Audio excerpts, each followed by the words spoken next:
Bismillahirrahmanirrahim. Assalamualaikum warahmatullahi wabarakatuh. Selamat pagi menjelang siang. Salam sejahtera buat kita semua. Alhamdulillah, puji syukur kehadirat Allah Subhanahu wa Ta'ala, karena pada hari ini kita bisa berkumpul dalam acara diseminasi aksi nyata program pendidikan guru penggerak budaya positif. Salawat serta salam tak lupa kita aturkan kepada junjungan Nabi besar Sallallahu Alaihi Wasallam. Semoga kita mendapatkan syafaatnya hingga akhir zaman. Sebelumnya saya ucapkan terima kasih atas kehadiran Bapak Ibu untuk dalam rangka undangan saya menghadiri program guru penggerak yaitu budaya positif. Baik, sebelum kita masuk materi, ini ada speaking sebentar yaitu tentang perubahan paradigma. Nah, Bapak Ibu saya minta menyobek secari kertas, lalu tuliskan benda atau sesuatu yang sangat berharga untuk Anda. Ini kegiatan kepala tangan, sobekkan secari kertas, lalu tuliskan benda yang sangat berharga. Terserah, yang penting paling berharga menurut Bapak Ibu.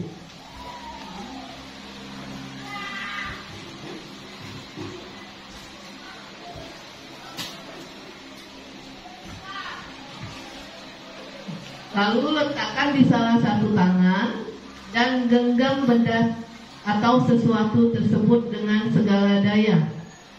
Digenggam dengan erat, ya. Buatlah sebuah kepalan. Lalu ada teman atau B akan mencoba dengan sekuat tenaga dengan berbagai cara untuk meminta Anda memberikan benda tersebut. B bisa membujuk, mengancam, menghardik, merayu, menyuap, apa saja agar dapat membuka kepalan tangan Anda. Baik, saya minta Ibu Fitrianti coba membujuk Ibu Rini. Boleh ya? Ibu Rini yang baik hati,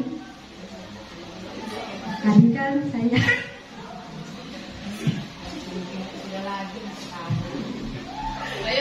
tadi kan sudah dikasih makan ya. Bolehkah minta di dalam genggaman Ibu Rini? Tidak boleh. Saya kasih HP dah. Botol minum? Oke. Masih tidak mau. Terima kasih. Boleh tahu apa yang benda berharga yang di tangan Bu Rini?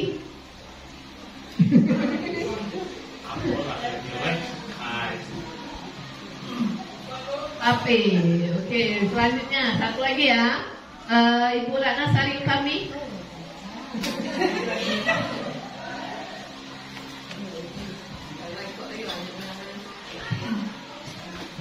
Saya akan merayu sahabat saya yang paling baik menurut saya, dan dia juga akan sedikit lagi akan pensiun.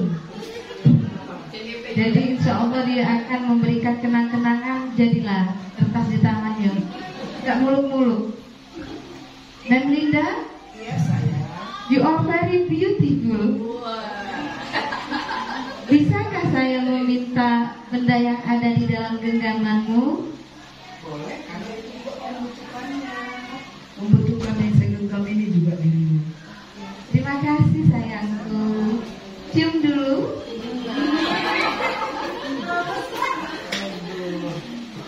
Baik, terima kasih. Boleh satu lagi? Boleh satu lagi? Kurapida mungkin? Merayu. Tidak harus merayu, boleh juga mengancam, ya, membujuk, menyuap. Atau Pak Iman yang merayu nih. Pak Iman yang biasanya membujuk, ngancam juga boleh. Yang pokoknya terserah agar dia membuka kepala tangannya. Kurapida.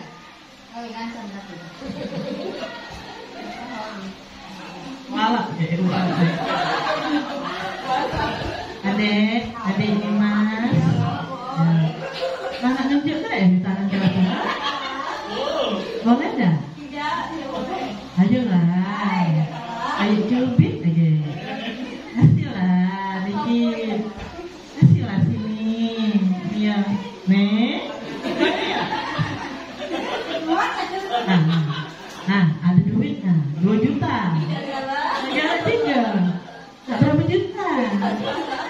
boleh ganti dah. Dah, nak ambil lah, nak belah lah hati aja ni. Kalian nih bikin adik tuh. Tidak juga. Ya sudah, cari yang lain bela dulu Bu Maria. Terima kasih. Kalau boleh tahu benda yang di tangan Memlinda tadi apa? Oh, kacamata. Gak masukan di mata ya. Kalau ini di tangan Dimas apa? Cincin. Emas permata, cincin pernikahan. Baik, terima kasih. Jadi yang ada yang membuka kepalan, ada juga yang bertahan, ya. Bertahan tidak mau membuka kepalan tangan. Nah ini tadi ya, setelah dibuka itu apakah Anda atau B membuka kepalan tangan Anda? Ada yang tidak, ya. Ada juga yang membuka. Mengapa? Apa alasan Anda atau B membuka kepalan tangan Anda? Nah, apa alasannya? Bu Rindi, yang membuka ya? Yang membuka Bu Rinawati ya? Alasannya? Alasannya karena kacamata juga saya lihat yang teman saya ini yang bayar juga mau pakai kacamata. Oh, mau kacamata. Oh, karena temannya juga membutuhkan kacamata, walaupun tandingnya sama tapi kita gitu tahu ya. Ya, oke. Terus, apakah Anda atau B menutup kepalan tangan Anda? Mengapa? Apa alasan Anda atau B tetap menutup kepalan tangan Anda, Bu Rini? Oke. Nah.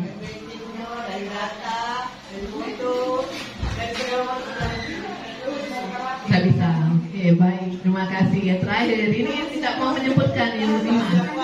Wah.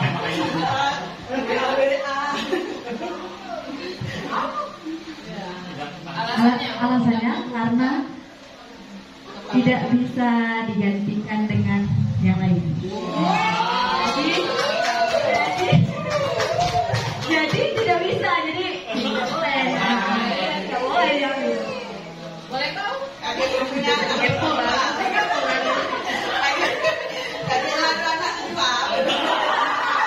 Bukan bola tidak. Apa nih yang di tangan Bu Dimas itu? Tanya kali gitu. Kalau dia terlepas itu suka ya. Baik, nah dari kegiatan tadi sesungguhnya siapa yang memegang kendali atau kontrol untuk membuka atau menutup kepalan tangan? Kita sendiri ya, karena kita sendiri yang mengontrol atas kepalan tangan kita. Apakah kita membuka atau menutup kepalan tangan kita itu bergantung pada diri kita masing-masing sesuai dengan kebutuhan dasar kita saat itu. Jadi mungkin nak diancam, ya, nak dirayu, kalau tidak tetap tidak. Ya.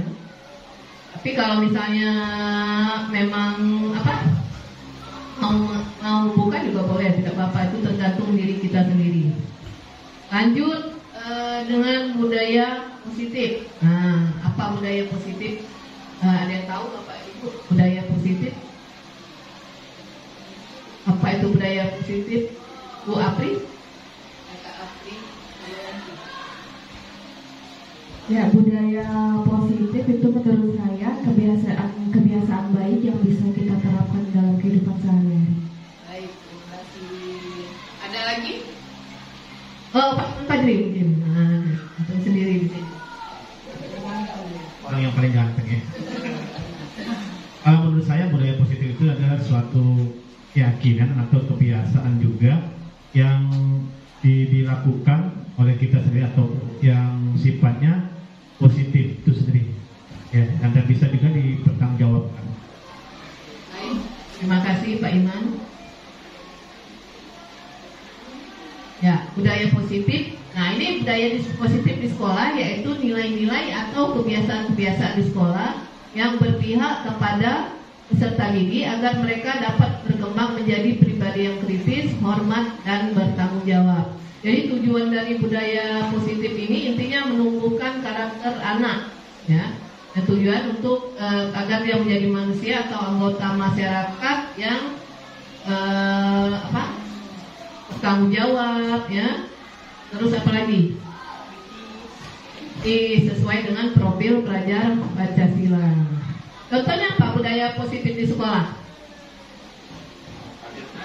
Hadir tepat waktu, boleh.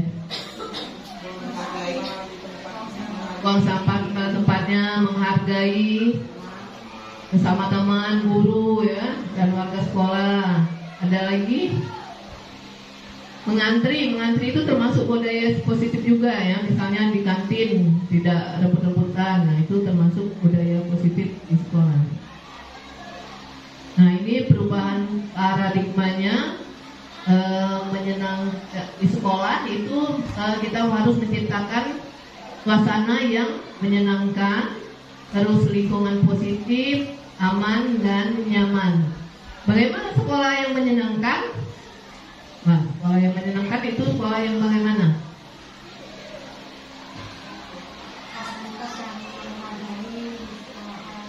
Ya, fasilitas yang memadai, sarana dan prasarana ya Bu ya.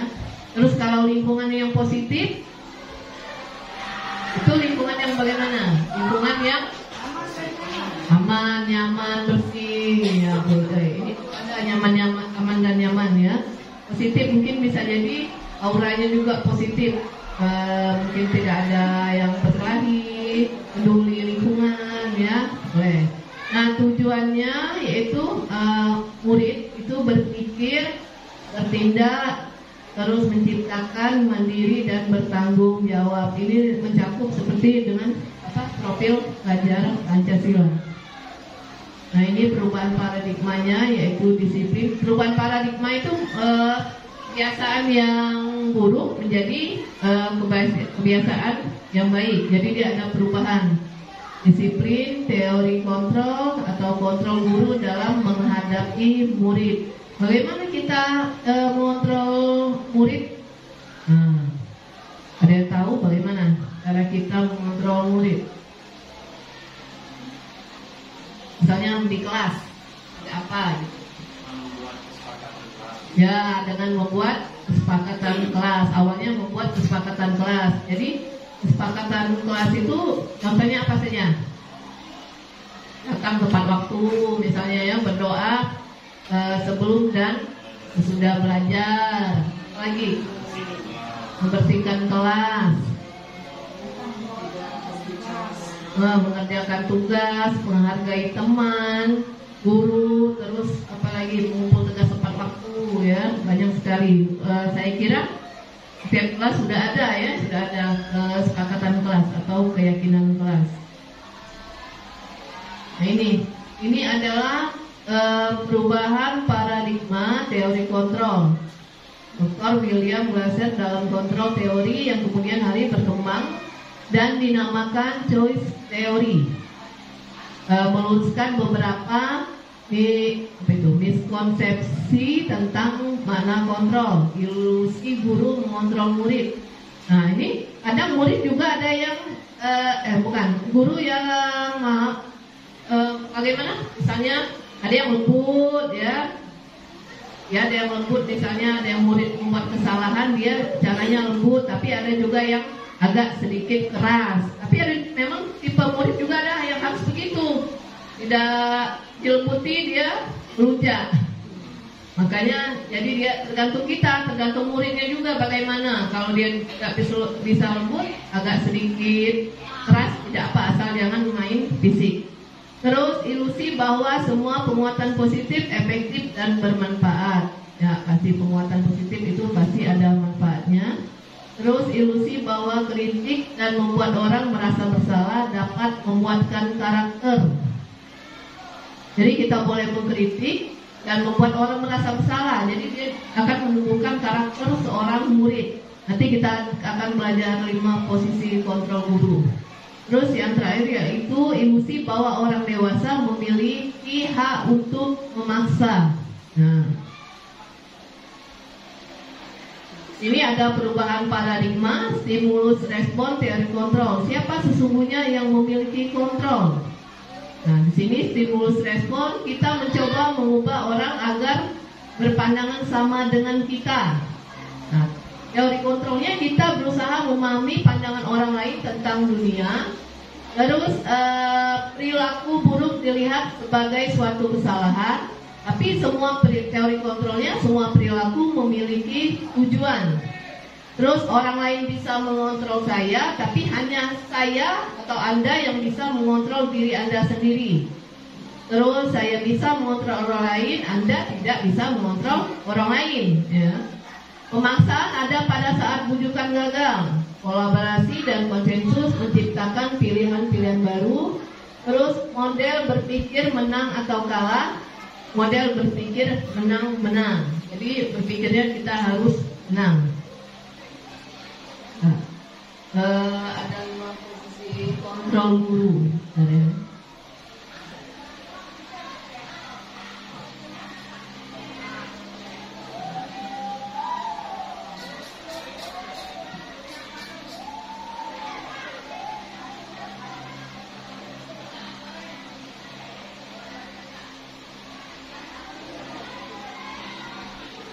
Nah, ini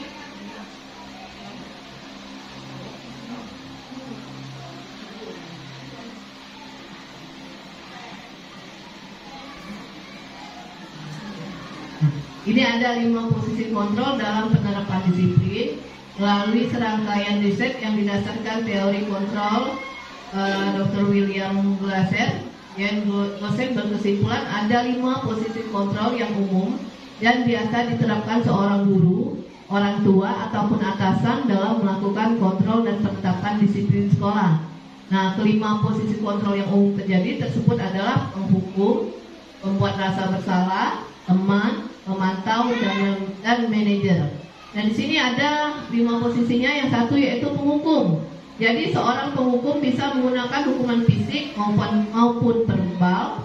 Orang-orang yang menjalankan posisi penghukum senantiasa mengatakan bahwa sekolah memerlukan sistem atau alat yang dapat lebih menekan murid-murid lebih dalam lagi. Guru-guru yang menerapkan posisi penghukum akan berkata, patuhi aturan saya, atau awas, jadi sedikit mengancam. Terus, kamu selalu saja salah. Pasti selalu yang terakhir selesai. Nah, guru seperti ini senantiasa percaya hanya ada satu cara agar pembelajaran bisa berhasil, yaitu cara dia. Apa contoh lagi kalimatnya kalau dalam di kelas? Misalnya hukum. Misalnya apa? Awas kalau tidak buat PR nanti berdiri di depan kelas. Itu penghukum ya. Apalagi contohnya?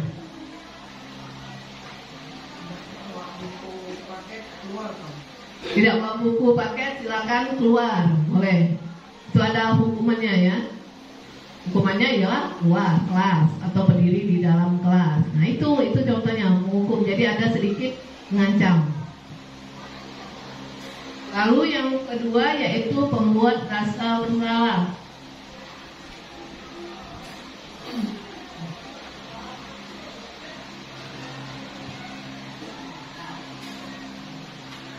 Nah, pada posisi ini biasanya guru akan bersuara lebih lembut. Membuat rasa bersalah akan menggunakan keheningan yang membuat orang lain merasa tidak nyaman, bersalah atau rendah diri.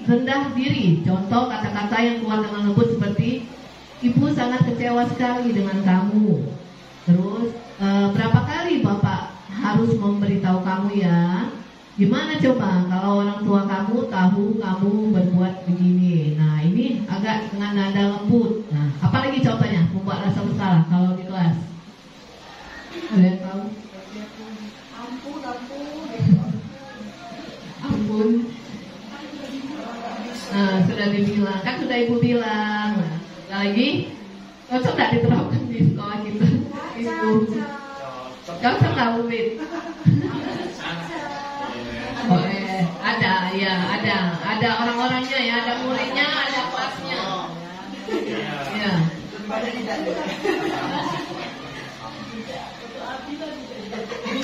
Taati.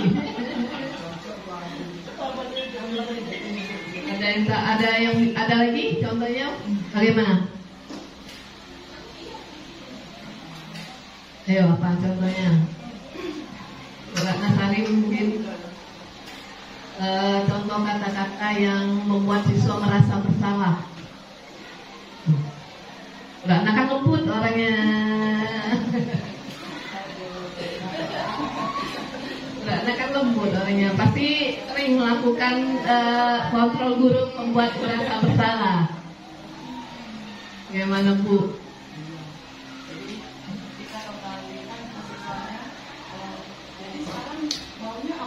Oh, jadi sekarang maunya apa? Boleh ya.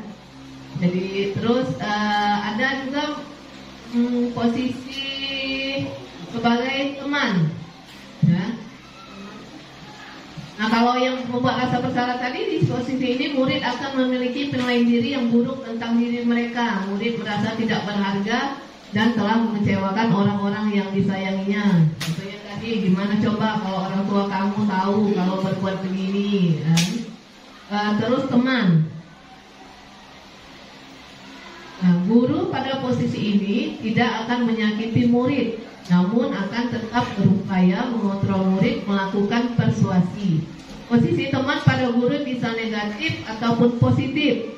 Nah, posisi di sini berupa berhubungan baik yang terjalin antara guru dan murid. Nah, guru di posisi teman menggunakan hubungan baik dan humor untuk mempengaruhi seseorang. Mereka akan berkata, ayo bantulah demi Bapak ya. Atau ayo ingat tidak bantuan Bapak selama ini. Pasti agak mungkin ya. Agak mungkin ya. Ya sudah, kali ini tidak apa-apa, nanti Ibu bantu bereskan. Nah, ini contoh di posisi teman. Apa contoh lain apa? Dalam posisi teman.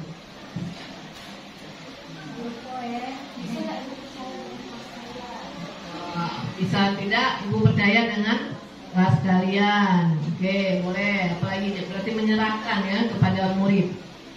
Ada lagi sebagai teman. Rapidah mungkin. Bukan berteman kan?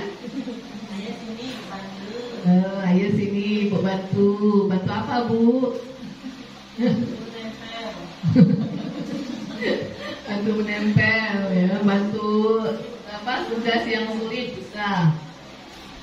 Nah, hal negatif dari posisi teman adalah bila suatu saat guru tersebut tidak membantu, maka murid akan kecewa dan berkata, saya pikir Bapak atau Ibu teman saya. Nah, ini ya negatifnya kalau kita sering membantu, dia kecewa ya juga. Dia pikir kita akan selalu siap sedia membantu dia. Terus murid merasa dikecewakan dan tidak mau lagi berusaha. Nah, hal lain yang mungkin timbul adalah murid hanya akan bertindak untuk guru tertentu dan tidak untuk guru lain. Untuk guru lainnya, murid akan bergantung pada guru tersebut. Misalnya guru ini menyuruh, dia pilih kasih ya. Tidak mau disuruh guru itu, giliran guru lain yang menyuruh, dia mau. Nah, itu dia negatifnya. Yang keempat yaitu pemantau. Nah, yang pemantau berarti mengawasi pada saat kita mengawasi, kita bertanggung jawab atas perilaku orang-orang yang kita awasi. Posisi pemantau berdasarkan pada peraturan-peraturan dan konsekuensi. Dengan menggunakan sanksi atau konsekuensi, kita dapat memisahkan hubungan pribadi kita dengan murid. Sebagai seseorang yang menjalankan posisi pemantau, pertanyaan yang diajukan seorang pemantau yaitu, peraturannya apa? Apa yang telah kamu lakukan? Sanksi atau konsekuensinya apa? Nah, itu pemantau. Coba bagaimana kalau di kelas kita selain dari kalimat-kalimat di atas dalam posisi pemantau. Itu contohnya peraturannya apa? Apa yang telah kamu lakukan? Sanksi atau konsekuensinya apa? Tahu Pak Iman?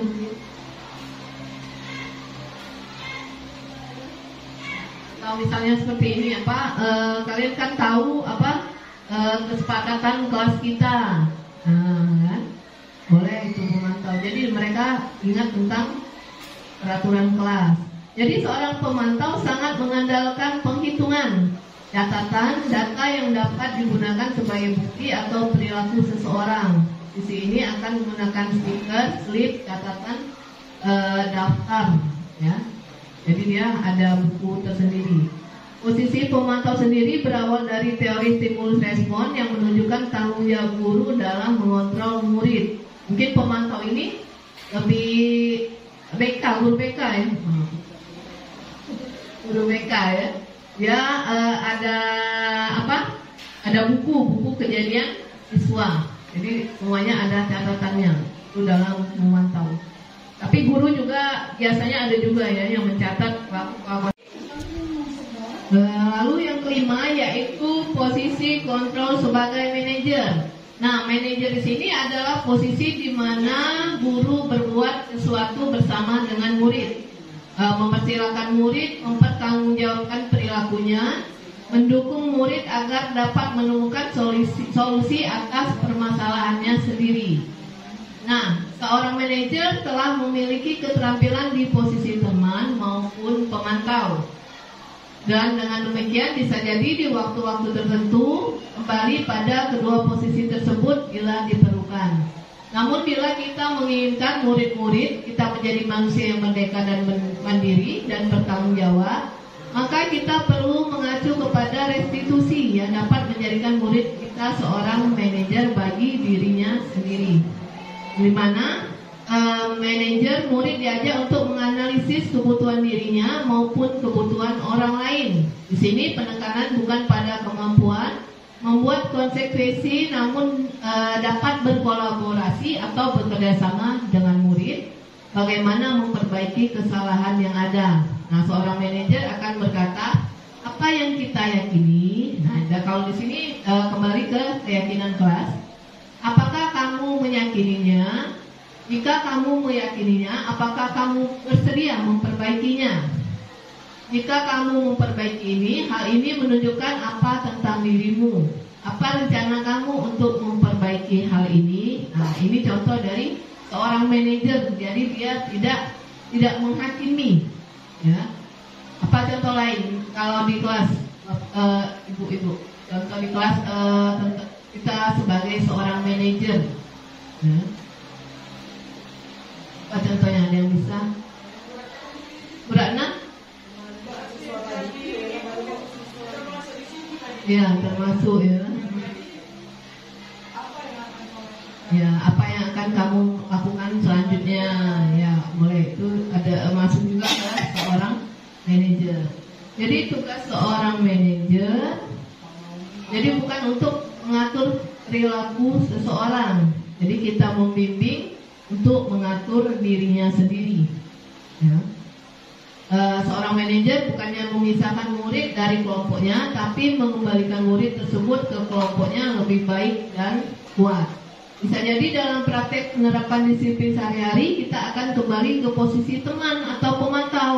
Ya, kalau mudah memang ngomong sebagai manajer, tapi praktiknya susah ya. Balik lagi ke teman, pemantau bahkan penghukum. Ya. Terus karena murid yang ditangani belum siap diajak berdiskusi atau diundang melakukan restitusi. Nah, namun perlu disadari tujuan akhir dari 5 posisi kontrol seorang guru adalah pencapaian posisi manajer. Jadi kalau bisa kita tetap ada posisi manajer. Ya. Dimana di posisi inilah murid dapat menjadi pribadi yang lebih mandiri. Ya. Merdeka dan bertanggung jawab atas segala perilaku dan sikapnya yang pada akhirnya dapat menciptakan lingkungan yang positif, nyaman, dan aman. Namun perlu disadari juga tujuan akhir dari sudah itu ya. Terus restitusi dalam penerapan disiplin sekolah. Ini restitusi dalam penerapan disiplin di sekolah. Nah, itu nanti ya, bagaimana kita explain dulu biar nggak benar.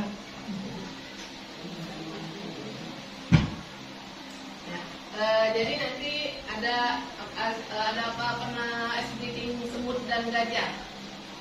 Pernah dengar explain semut dan gajah Budak Nasari kami? Semutnya tahu, gajahnya belum pernah tahu. Kalau semut itu kan kecil. Kalau gajah besar. Nah, tapi ini kita balik. Kalau saya bilang semut besar, terus kalau saya bilang gajah kecil seperti ini.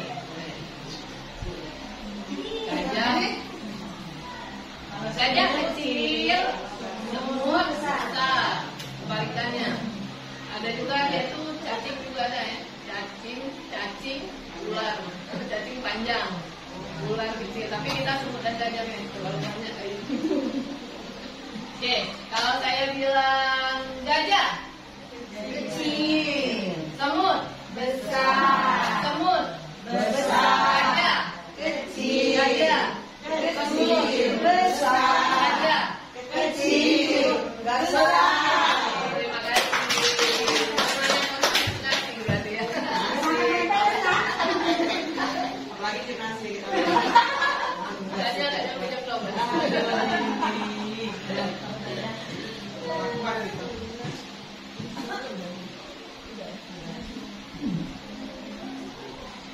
Nah, ini lanjut yaitu tentang disiplin. What is disiplin? Apa itu disiplin? Ya, ada yang tahu? Apa sih tahu Bapak Ibu guru disiplin itu apa?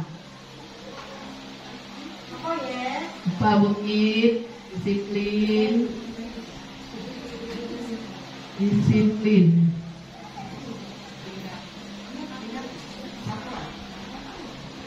Nah, disiplin.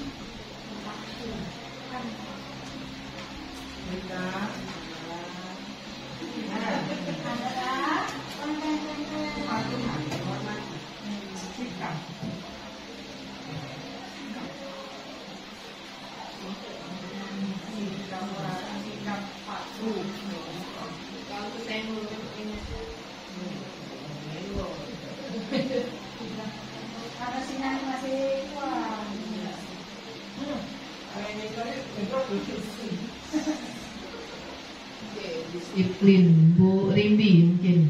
Nah, apa itu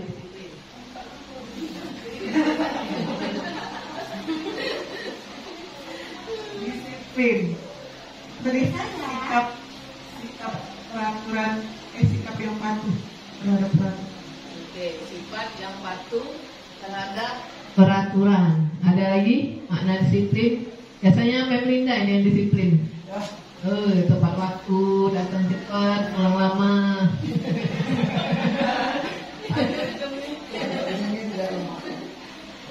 Kalau disiplin itu kan berarti ada peraturan dan kata apa namanya itu? Peraturan yang ada yang kita ini kan kalau di sekolah, peraturan di sekolah kita masuk jam 7:30, sebelum 7:30 harus sudah ada. Sebelum bel kita sudah masuk ke kelas. Itu yang disiplin untuk di sekolah. Itu yang bisa kita ini kan untuk disiplin. Terima kasih Bu Indawati Manurung. Jadi disiplin itu menaati peraturan-peraturan yang ada, ya. Nah, ketika mendengar kata disiplin, apa yang terbayang di benak Anda? Apa yang terlintas di pikiran Anda? Kebanyakan orang akan menghubungkan kata disiplin dengan kata tertib, teratur, dan kepatuhan pada peraturan. Nah, kata disiplin juga sering dihubungkan dengan hukuman, ya. Padahal itu sungguh berbeda, karena belajar tentang disiplin positif tidak harus dengan memberi hukuman. Justru itu adalah salah satu alternatif terakhir dan kalau perlu tidak digunakan sama sekali. Kalau misalnya menggunakan helm, nah kita menggunakan helm.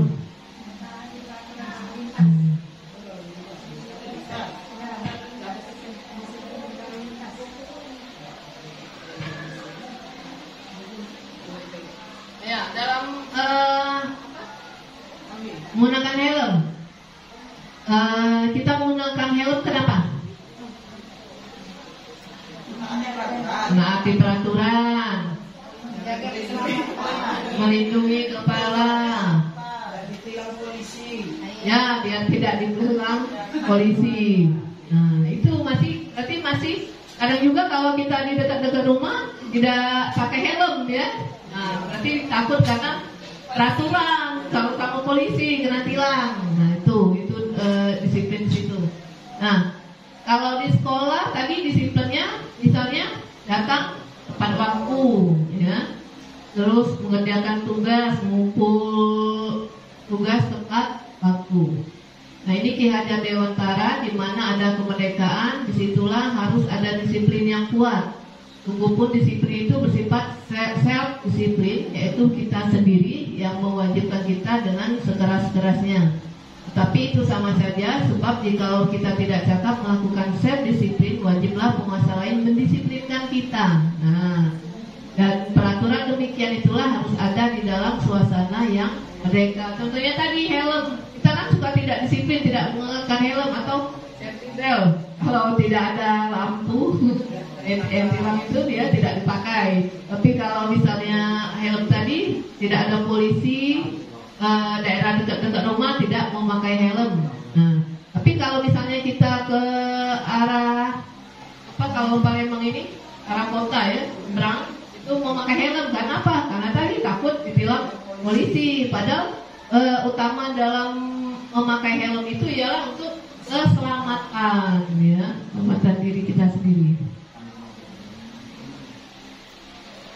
Nah, disiplin adalah kemampuan memerintah diri sendiri dalam mengontrol dan menguasai diri untuk memilih tindakan yang mengacu pada nilai-nilai yang kita hargai dengan penuh tanggung jawab tanpa terperintah oleh orang lain. Jadi kesadaran diri kita sendiri. Nah, di sini ada teori motivasi perilaku manusia. Motivasi eksternal untuk menghindari ketidaknyamanan atau hukuman. Apa yang akan terjadi jika saya tidak melakukannya? Terus motivasi eksternal untuk mendapatkan imbalan dari orang lain. Apa yang akan saya dapatkan ketika saya melakukannya? Nah, kalau yang motivasi eksternal tadi contohnya apa? Apa yang akan terjadi jika saya tidak melakukannya? Misalnya helm tadi, balik lagi, kalau tidak memakai helm maka akan ditilang atau seandainya terjadi kecelakaan maka akan menyakiti diri sendiri, ya, melukai diri sendiri. Terus nah ini kalau yang motivasi eksternal untuk mendapatkan imbalan dari orang lain, misalnya apa? Misalnya mendapatkan imbalannya apa gitu. Misalnya kalau siswa mengerjakan tugas, pasti imbalannya akan mendapatkan nilai. Nah, mungkin seperti itu contoh yang umum, ya. Dan motivasi internal yaitu untuk menghargai diri sendiri. Saya akan menjadi orang seperti apa jika saya melakukannya. Contohnya juga ada siswa itu yang belajar lebih giat, dia motivasinya karena ingin menjadi orang yang lebih sukses. Nah, ini ada tugas perbedaan hukuman dan konsekuensi. Tindakan guru, itu ada tindakan guru. Lalu ada hukuman atau konsekuensi. Nah, coba diperhatikan dulu Bapak Ibu. Ada kalimat yang pertama itu apa? Dipikirkan dulu kalimat di atas. Nah, itu ada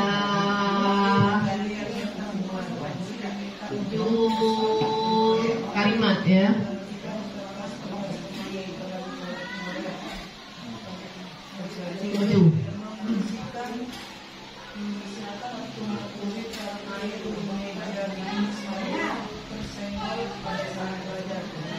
Pikirkan perbedaan antara hukuman atau konsekuensi. Nanti ada jawabannya.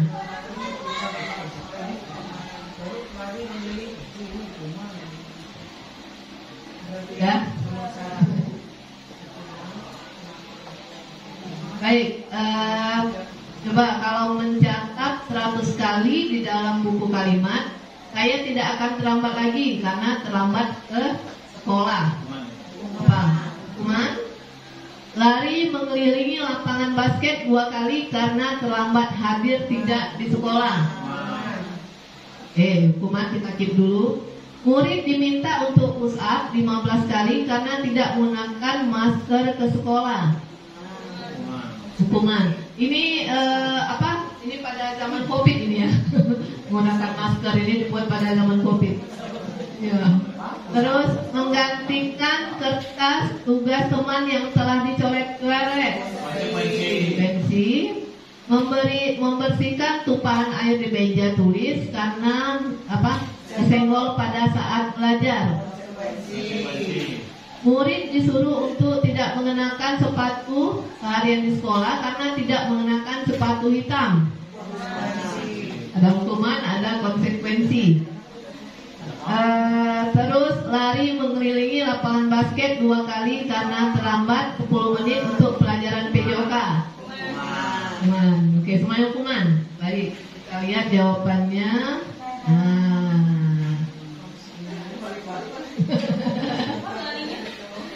Semua atau ada yang salah? Mencatat 100 kali di dalam buku kalimat saya tidak akan terlambat lagi karena terlambat ke sekolah itu adalah hukuman, ya. Terus karena dia ada yang dilakukannya, ya. Terus lari mengelilingkan lapangan basket itu hukuman, ya. Disuruh lari, itulah hukumannya kalau terlambat lari. Lapangan basket 2 kali. Terus push up karena tidak menggunakan masker itu hukuman.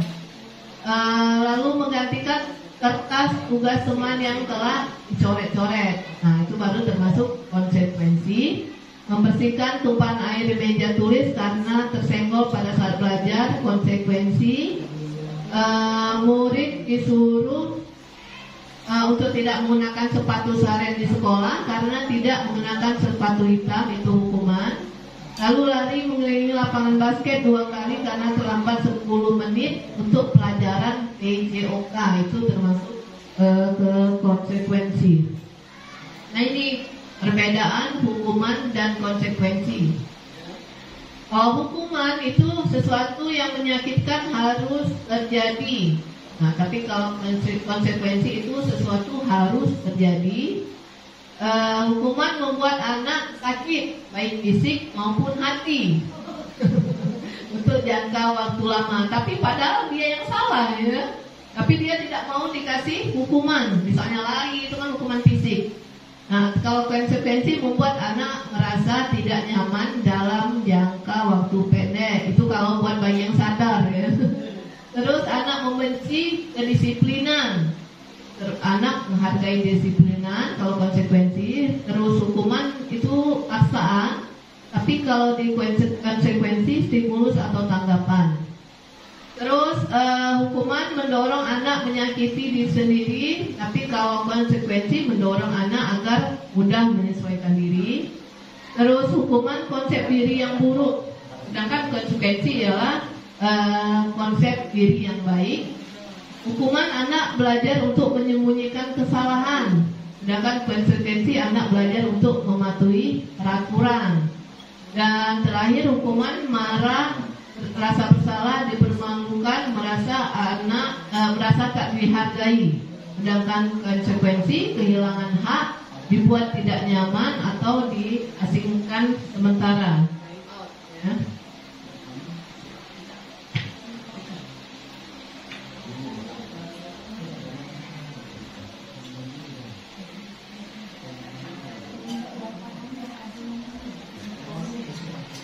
Nah, ini ada hukuman, konsekuensi, dan restitusi.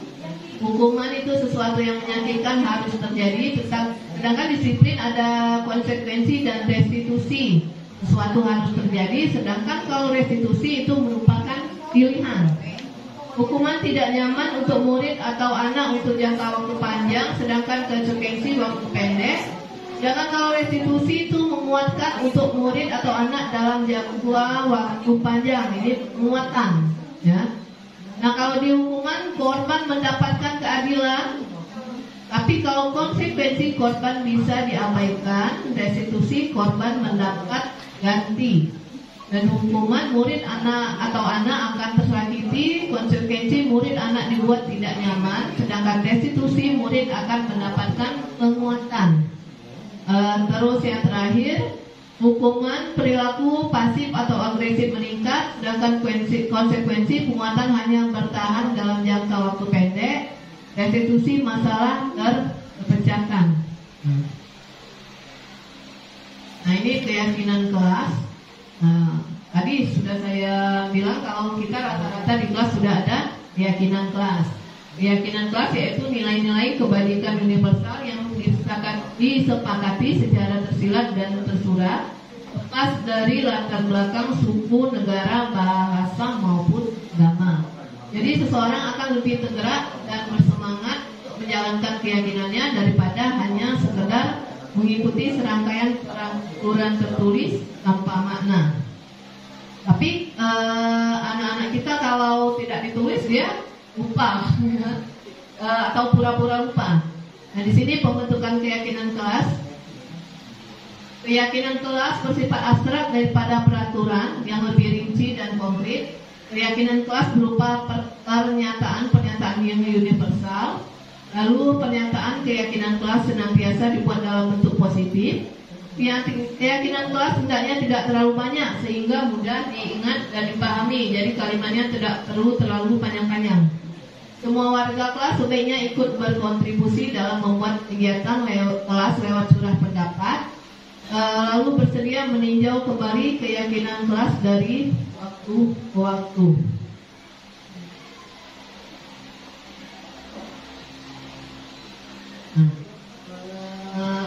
Ada contoh keyakinan kelas saya.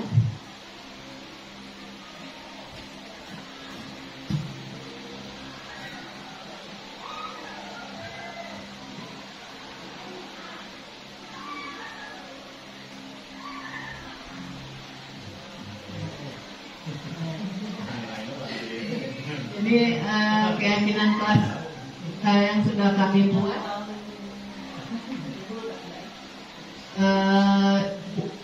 kami membuatnya dengan kalimat yang simpel-simpel biar anak mudah mengingat dan mudah membacanya ya. Kalau panjang-panjang lupa.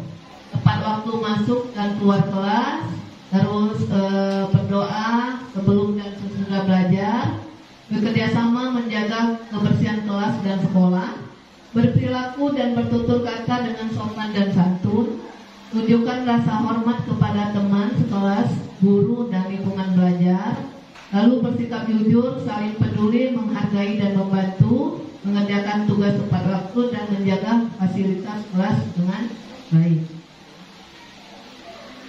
Apakah semuanya sudah buat keyakinan kelas, Bapak Ibu? Sudah ya. Nah, lagi Utari masih sudah ya. Kalau luasa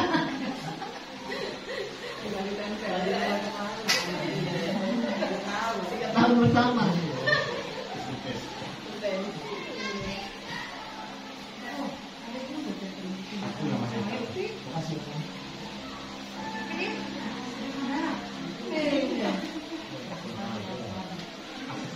Nah, ini ada peraturan dan keyakinan kelas. Coba dilihat lagi Bapak Ibu, keyakinan kelasnya termasuk keyakinan kelas yang mana? Ya, dilihat dulu kalimatnya.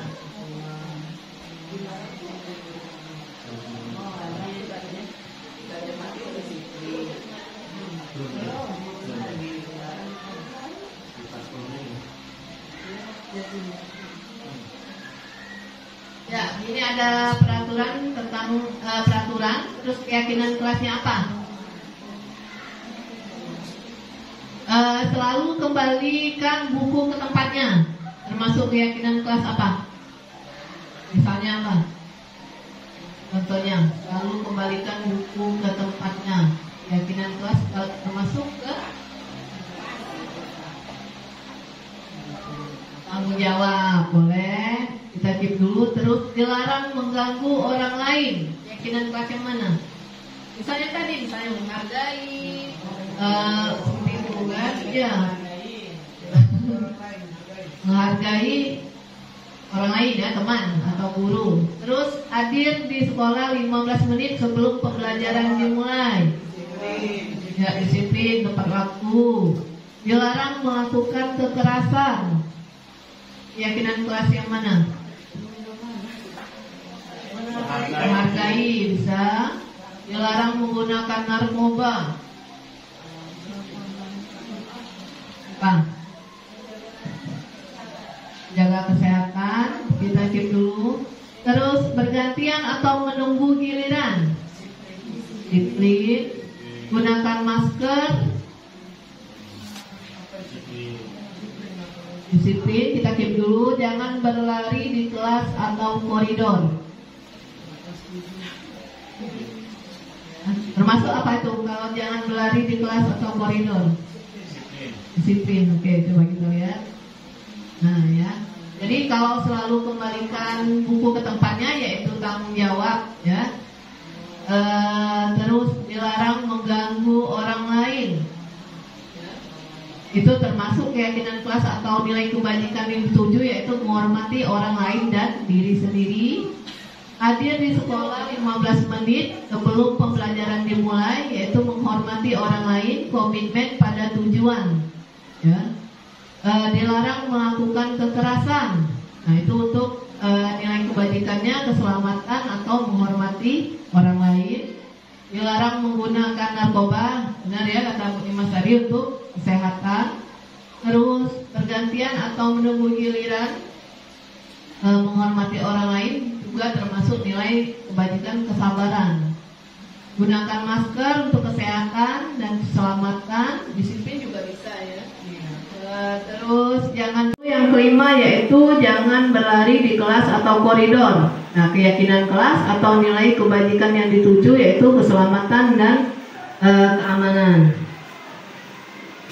Membuat kesepakatan kelas itu bisa juga kita memasukkan komitmen, tanggung jawab, saling menghargai, jujur, peduli. Tapi tergantung kelas masing-masing ya, sesuai dengan kesepakatan dengan siswa. Nah, ini ada 5 kebutuhan dasar manusia. Bertahan hidup, penguasaan, kasih sayang dan rasa diterima, kesenangan atau kebebasan. Jadi semua orang senantiasa berusaha untuk memenuhi kebutuhannya dengan berbagai cara. Bila mereka tidak bisa mendapat kebutuhannya dengan cara yang positif, mereka bisa melanggar peraturan atau melakukan hal-hal yang tidak sesuai dengan nilai kebajikan. Contohnya apa? Misalnya apa? Dia untuk memenuhi kebutuhan bertahan hidup. Bertahan hidup. Nah, ya meminta uang atau menjamret, misalnya ya, nodong. Nah, itu dia sudah apa? Jadi mungkin karena tidak ada pekerjaan, jadi dia melakukan hal yang melanggar peraturan. Nah, itu salah satu contohnya dalam bertahan hidup. Atau kalau penguasaan dia bagaimana? Kalau dia positif, mungkin contohnya dalam pemilu. Nah, pemilu ada yang jujur, ya, misalnya dia tidak memakai uang, terus tidak curang. Nah, itu. Tapi kalau untuk dia melanggar peraturan, itu tadi dia melakukan kecurangan. Kasih sayang dan rasa diterima. Nah, Bu Imas, bagaimana dengan kasih sayang? Kasih sayang Bu Imas, ya. Itu kalau misalnya apa? Kalau dengan dia melanggar peraturan, kasih sayang itu maksudnya dengan bagaimana? Dengan memaksa, ya, memaksa agar kita bisa diterima, kesenangan dan terus yang terakhir kesenangan dan kebebasan. Nah, ini posisi kontrol manusia tadi sudah penghukum, teman, pembuat rasa bersalah, memantau, dan manajer sudah saya jelaskan. Nah, Bapak dan Ibu sekarang ada di posisi mana? Manajer. Berindi manajer? Manajer, boleh. Bu Rana Saril Sami? Manajer. Bu Dimas? Memantau. Pak Iman? Teman ya, tadi ya, teman. Yang itu kadang tapi kadang tergantung situasi ya sebenarnya ya. Iya. Kadang kita pengen ya sebagai manajer, posisi sebagai manajer, tapi kenyataannya pas di lapangan melihat siswa itu bergetar ya. Ujung-ujungnya jadi menghukum ya. Tergantung mood Bu Pit ya.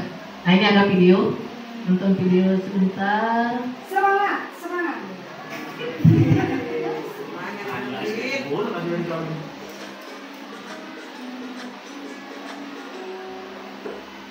Salam bahagia Ibu dan Bapak Guru hebat. Dalam penerapan disiplin positif restitusi, salah satu program yang dikembangkan adalah 5 posisi kontrol. 5 posisi kontrol dalam restitusi adalah proses perjalanan seorang hakim agar dapat mengenali dirinya.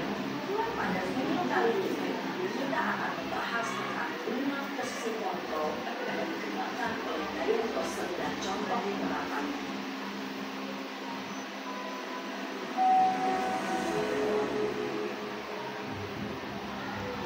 Posisi kontrol itu adalah 1. Posisi penutup, 2. Posisi membuat merasa bersalah, 3. Posisi tenang, 4. Posisi pemantau atau monitor, dan 5. Posisi manajer. Untuk lebih memahami kelima posisi tersebut, mari kita saksikan kasus Naren yang terlambat hadir 20 menit di sekolah dan melihat bagaimana kelima posisi kontrol dalam menghadapi masalah tersebut.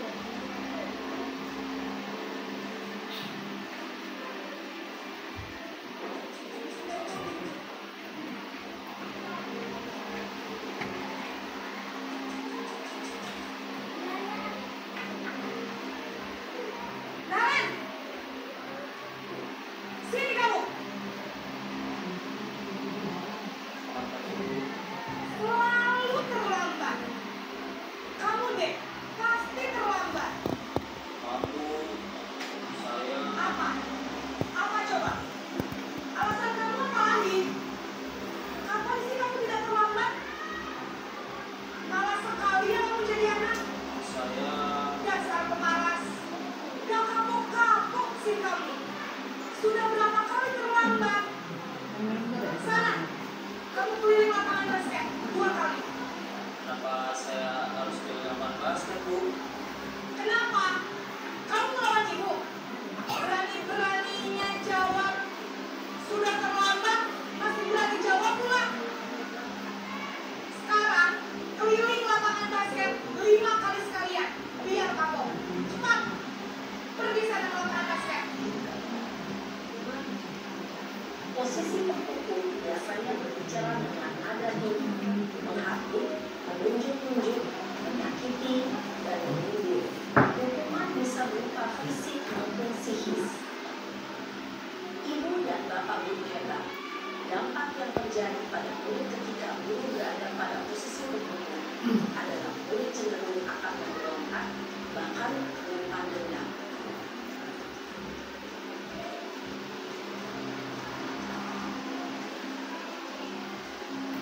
Ini posisi pembuat rasa bersalah.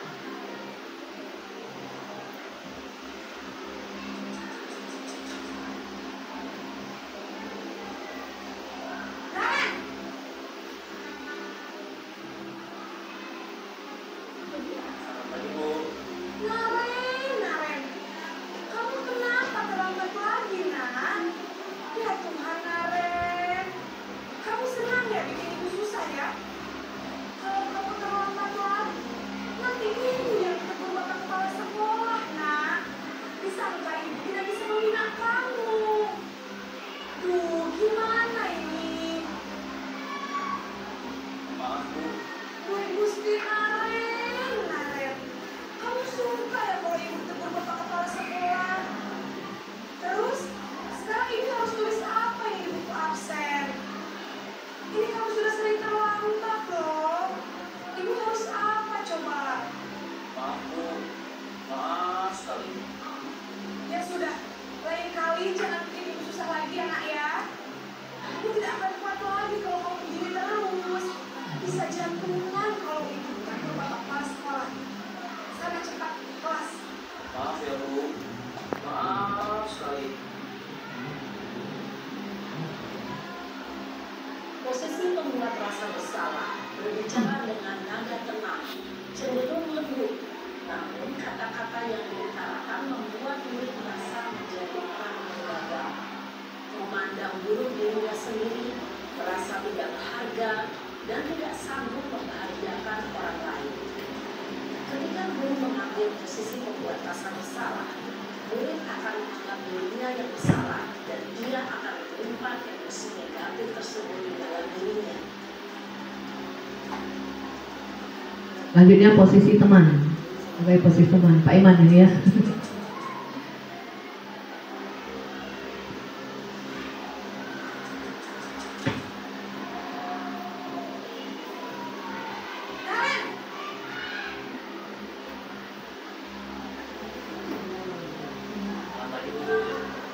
Wah, sudah jam berapa ini, Nak?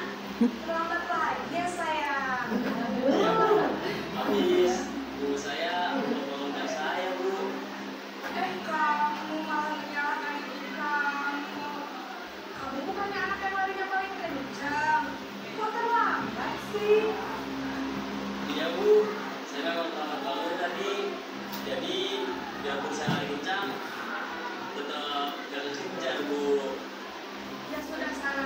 Nanti lain kali larinya lebih kencang lagi ya. Biar gak terlambat lagi. Bikin senang ibu. Demi ibu. Bisa kan? Bisa lah, Bu. Ya sudah sana masuk kelas. Ibu beresin urusan absen kamu. Kamu ini ada-ada saja. Dalam posisi teman, guru berbicara dengan nada suara ramah, akrab, cenderung bersenda gurau untuk menjaga suasana tetap santai. Murid akan merasa senang, aman, dan akrab dengan guru. Identitas yang dicinta adalah identitas sukses atau berhasil. Namun, perlu diingat, karena ini masih dorongan eksternal, maka ada faktor ketergantungan dari murid kepada orang tertentu. Di sini, guru absennya, sehingga di lain waktu, murid bisa berperilaku baik, namun hanya kepada orang-orang tertentu saja.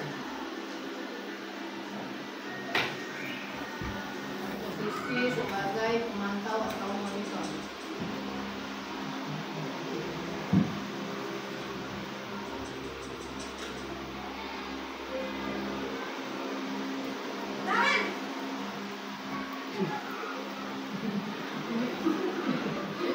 Tadi, Bu.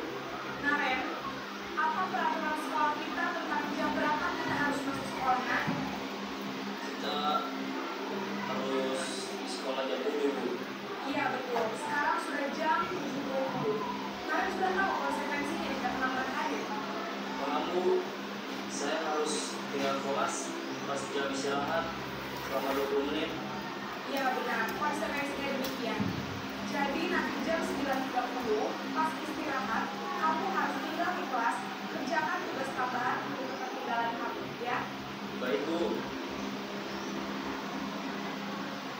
Posisi pemantau mengandalkan perhitungan atau data untuk mengontrol murid. Guru mengarahkan murid berdasarkan peraturan dan konsekuensi. Seorang pemantau menunjukkan bahasa tubuh dan ekspresi wajah yang datar dan cenderung formal.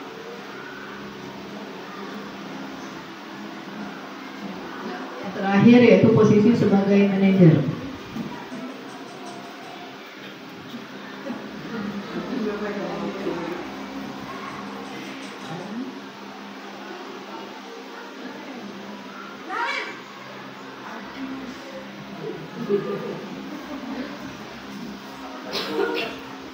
Selamat pagi, Ryan. Maaf, Bu. Saya terlambat. Iya, sekolah masuknya jam 7, sekarang sudah jam 7.20. Jadi sekarang bagaimana ya, Ren? Maaf, Bu. Saya lupa setelah alarm saya semalam. Baiklah, menurut kamu, keyakinan sekolah yang mana yang perlu kamu tingkatkan? Menghargai diri sendiri dan orang lain mungkin ya, Bu.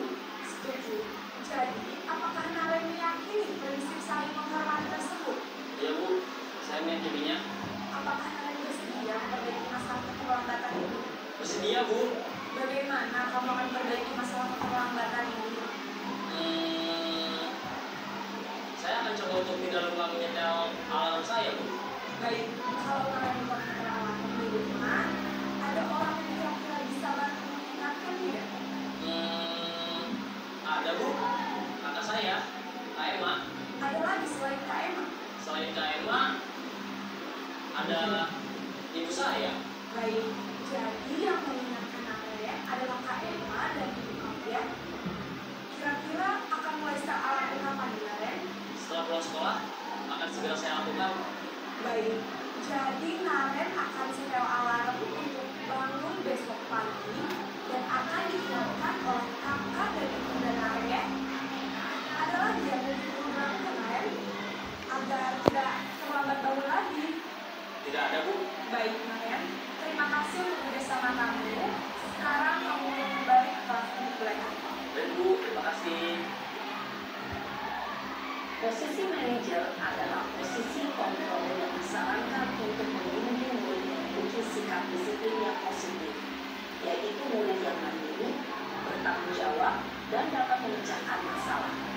Tujuan dari posisi ini adalah agar murid dapat berefleksi atas tindakannya. Guru akan dengan tulus memberikan pertanyaan-pertanyaan bermakna, sehingga membuat murid dapat belajar dari kesalahannya dan mencari sebuah solusi untuk menyelesaikannya. Ibu dan bapak guru hebat, setelah mengamati adegan kelima posisi kontrol tadi, kira-kira posisi mana yang paling ideal? Posisi mana yang dapat menunjang motivasi murid sendiri? Ya, tentu posisi manajer. Posisi ini memang posisi ideal dan ini bertumbuh sejak penerima. Pada posisi inilah, guru dapat menerapkan disiplin positif dan berpihak pada murid yang memerdekakan murid. Perjalanan seorang pendidik tentunya tidak mudah untuk sampai pada posisi seorang manajer. Namun, tujuan kita pasti, yaitu menciptakan murid-murid yang mandiri, merdeka, dan bertanggung jawab. Semoga penggambaran 5 posisi kontrol yang telah diperlihatkan Juli dapat menjadi ajang refleksi bagi kita semua, agar dapat terus mengasah dan menerapkan disiplin positif yang memerdekakan murid. Mari terus berlatih dan bersemangat. Selamat menerapkan. Salam dan bahagia, Ibu dan Bapak Guru hebat.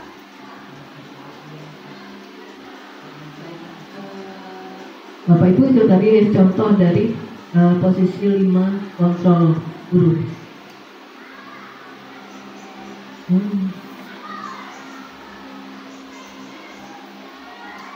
Ini tadi sudah ya dijelaskan 5 posisi kontrol, tidak perlu saya bacakan lagi. Motivasi, identitas gagal ke kontrol dari luar, menghindari hukuman, penghukum, pembuat rasa bersalah. Kalau identitas berhasil atau sukses itu kontrol dari luar, mengharapkan imbalan atau ketergantungan pada orang lain sebagai teman atau memantau. Nah, kalau yang terakhir ini identitas berhasil atau sukses, kontrol diri, menghargai diri sendiri, yaitu sebagai manajer. Kalimat-kalimatnya kalau sebagai manajer mengajukan pertanyaan-pertanyaan.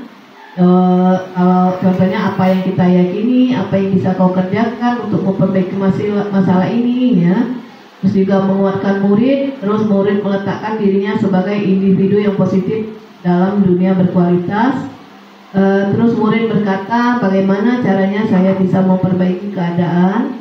Dampaknya dia mengevaluasi diri, bagaimana cara memperbaiki diri. Semoga kita semua bisa dalam posisi kontrol sebagai manajer.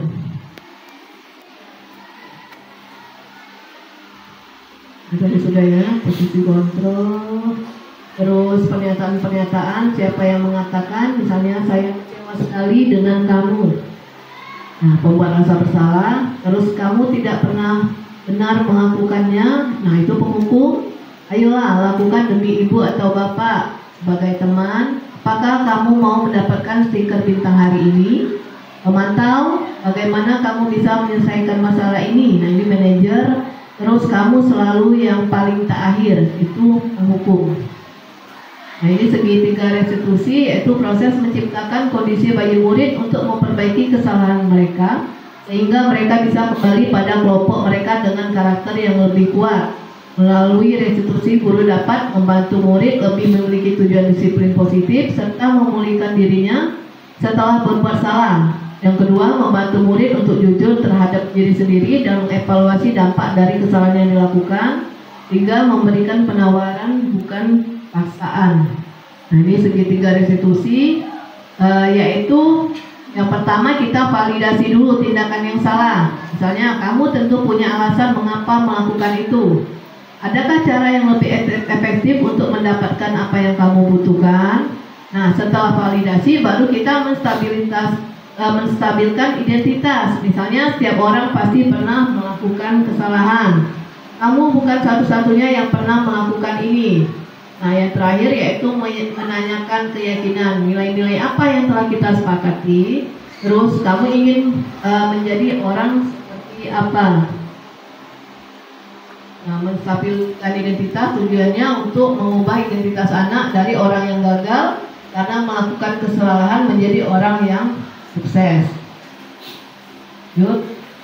Nah, kalau validasi tindakan, jadi seorang guru memahami teori kontrol pasti akan mengubah pandangannya dari teori stimulus respon ke cara berpikir proaktif yang mengenali tujuan dari setiap tindakan. Menanya keyakinan, yang terakhir yaitu menanyakan keyakinan. Teori kontrol menyatakan bahwa kita ada dasarnya termotivasi secara internal. Jadi ketika identitas sukses telah tercapai, langkah 1, dan tindakan tingkah laku yang salah telah divalidasi, langkah 2, maka anak akan untuk dihubungkan dengan nilai-nilai yang dipercaya dan berpindah menjadi orang yang dia inginkan. Ini ada contoh keyakinan kelas.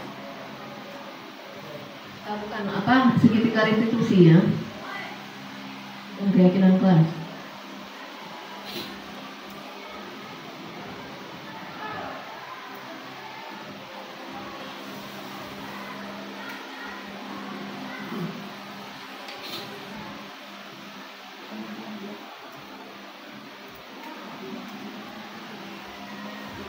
Ini saya mempraktekannya dengan anak kelas 9.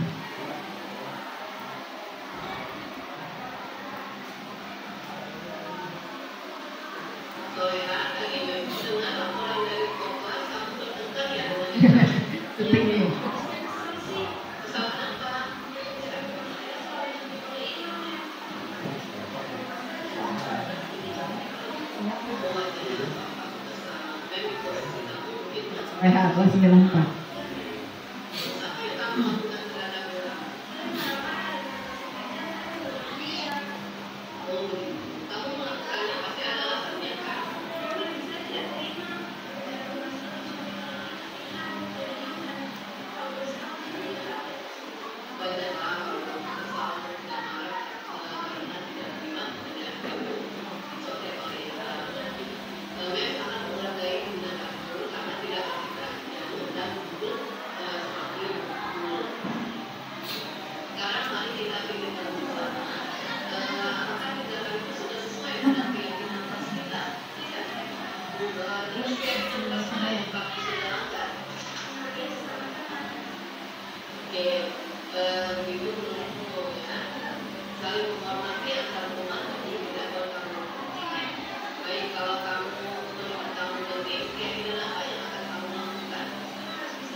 Thank you, terima kasih. Nah, itu tadi Bapak Ibu pemaparan materi dari saya tentang segitiga restitusi, ya, tentang diseminasi budaya positif. Sekali lagi saya ucapkan terima kasih atas kehadirannya. Jika ada saya berbuat salah, kata-kata yang salah, saya mohon maaf kepada Tuhan, saya mohon ampun. Saya akhiri, wabillahi taufiq wal hidayah. Wassalamualaikum warahmatullahi wabarakatuh.